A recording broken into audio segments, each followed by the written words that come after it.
Remember those human skills we talked about? Listening, giving and receiving feedback. You know, these are the opportunities for those skills to operate. Doesn't matter if this team is a short-term team or a long-term team. It doesn't matter, right? A team is not a group of people who work together. A team is a group of people who trust each other. And just because you were assigned to work with somebody doesn't mean you're a team yet. You have to do the hard work of building a team and creating teaming. And whether a leader is assigned or whether a leader emerges, and it doesn't matter the rank, a leader recognizes that they have a responsibility to see those around them rise. It's not about them and their glory. It's not about, I did all the work, you know? And what's fascinating is a team of average performers outperform a team of high performers every day, for all of the reasons we're talking about, which is, are you in service to your team or are you in service to yourself?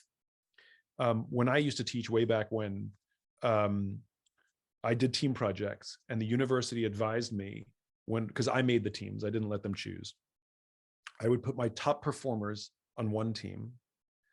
I'd put my bottom performers on another team, and then I'd spread out the average. Because my original instinct was to take my top performers and put one of them on each team, right? And the university said, don't do that.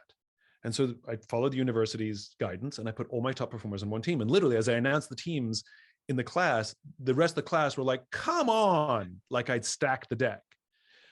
My top performers never, ever, ever got the best grade for their group projects. Never. My top performers spent more time in my office going, but I'm doing all the work and that person's not doing the work. And is it going to affect my grade? And what happens about my grade, me? The average performers, because they knew that they were middle of the pack, they worked together a hell of a lot better. And they always, every year, outperformed the top team. Every single year, because they were devoted to their team rather than themselves. They were more concerned about each other's grades and the group grade rather than my grade. And so that's part of teaming. It's showing up for the team and service to the team, not worrying about the disparities of who's doing more or less work. It doesn't matter, right? If somebody's doing less work, then brush them aside. Like, so what? They're going to get your grade. I mean, welcome to life, you know? Yeah, it's unfair. Yeah.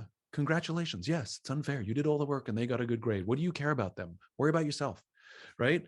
And so this is what teaming is. The hard work of teaming is actually the hard work of learning to build deep, meaningful relationships. And I guarantee you, if you can learn the skills to be a better listener, a better team player in your group project, you will find weird things happening in your friendships and your relationship with your parents and your siblings and your girlfriends and your boyfriends, which is, you'll notice that those relationships are getting better too, because the skills are human skills and they're transferable professionally or personally.